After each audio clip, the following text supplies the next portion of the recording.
So the workforce is changing. You just heard Allison talk about how the Bureau of Labor Statistics is predicting a shortage of 20 million workers by 2026. They also tell us that 10,000 baby boomers are retiring every day. Those are significant numbers. And the need to take their knowledge and transfer it onto your new associates and help those new associates get up to speed quickly is more important than ever before. As you think about these millennials taking over the workforce, it also is going to mean a culture change for some of your organizations as they become the majority. The things that they want and need from an organization are very different than generations of the past. So there's a lot of change that's coming with this. And so this is why NAED's #1 priority is helping to educate your workforce and help with that knowledge transfer and help set your organization up for the future. This is where we're focused. So just like the workforce is changing, the skills needed for success are changing too. So this is a list of the top 10 skills that researchers tell us are going to be required to be successful by the year 2020, which is only 3 years away. The two highlighted in bold there, emotional intelligence and cognitive flexibility, those are new to the list. They replace active listening and quality control. So when you think about emotional intelligence, that's going to be a big piece of the pie. As we look at these millennials coming into the workforce, they often lack that interpersonal communication that's important. They grew up in a heavily rewarded system. They relied heavily on technology for their primary form of communication, and they're going to need some help. We're going to have to figure these things out. But we also need to help with some things that aren't taught in a traditional education system, things like customer service. How do you teach an employee to act with a sense of urgency when they're face-to-face with a customer or on the phone with one? How do you teach critical thinking to make sure that your employees are making the business decisions that have a positive impact on your organization day in and day out? Those are the things that our education team is focused on, is identifying and or creating content that helps address these skills to help make sure your organizations are ready. So training is important. Wharton School of Business did a study that looked at the impact of training on the bottom line. It's pretty impressive statistics here that I wanted to share with you. Erica talked about e-commerce and how there's so much information and the number of devices that are online now. But information is everywhere. But what their research showed is that 50% of customers who come into a branch are coming in because they want expert advice. 73% of customers say that product expertise is what is most important from their sales reps. But only 13% believe that salespeople really understand their needs. There's a gap there.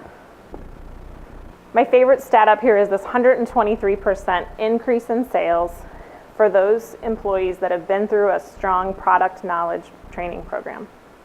87% increase in sales if they've been through brand training. How well do your associates speak to the value of your brands when they're talking to a customer?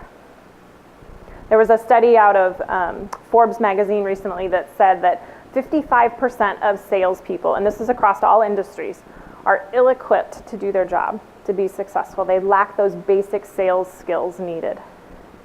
They also said that the ROI on sales training is 4x when it's accompanied with coaching and on-the-job reinforcements. So it's not just about sending somebody to a training class, it's making sure that your managers and their peer networking and peer coaching things to make sure that those things are happening to see an impact on your bottom line. So this doesn't necessarily speak to the lack of talent that we talked about earlier, but it does speak to our ability as organizations to really make sure that we are providing the tools and the training that employees need to be successful. Training can't just be a check-the-box activity that somebody goes to and puts the binder on the shelf and then forgets about. It has to be engagement from the management team and really have that leadership support in order to have these kind of impacts on the bottom line. So we recommend you start with the 40 hours of training. You'll hear more about this tomorrow in the general session, but this is 40 hours of training per employee per year. It seems like a lot, but if you think about investing 1 week a year in your personal development, or break it down even further, an hour a week, it's not that much when you're talking about this kind of an impact. Doesn't have to be product training or sales training. It's specific to the individual. What does that individual need? And tailor the plan towards that. So, has anybody here used a paper map recently? All right, got one. How about a GPS? Yeah, whether it be the traditional kind that plugs into your car or a built-in navigation system or even an app on your phone. Technology has really made paper maps obsolete. And in that same fashion, technology has really changed the way we educate employees too. Research shows that a well-implemented learning management system can really help save time and money when it comes to training and developing your employees. So the NAED Learning Center is one of my responsibilities.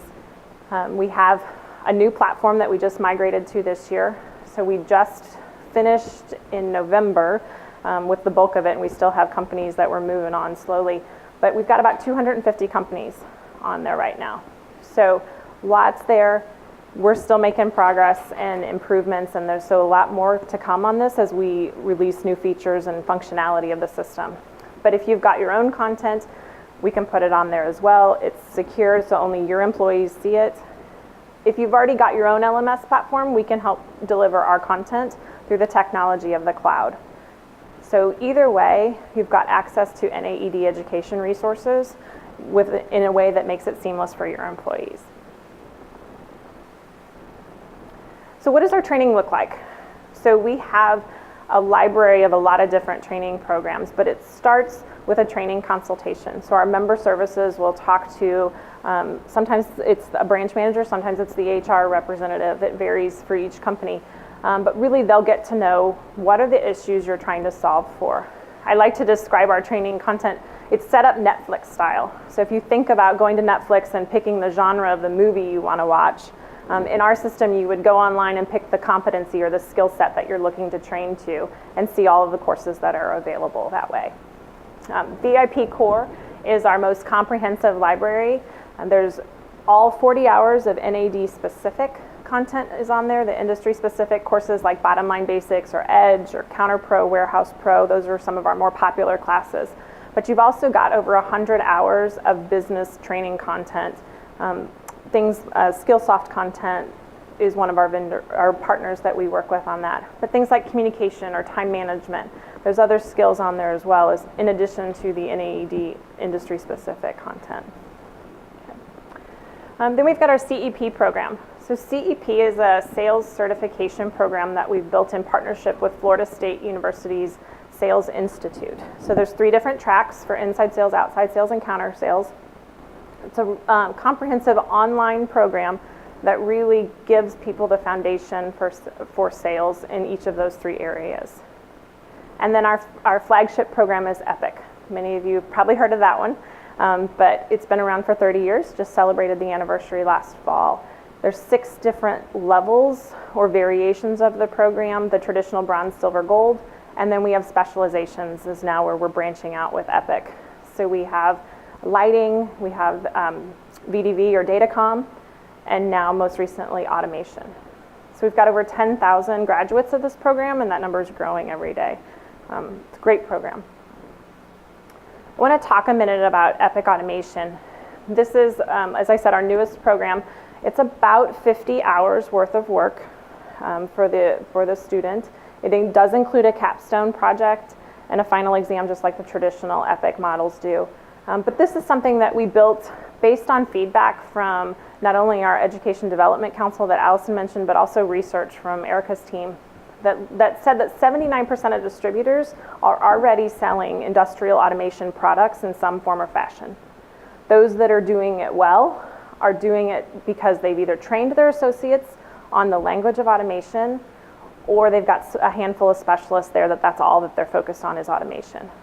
So this is a course that we designed for the general sales rep. It's not a specialization course.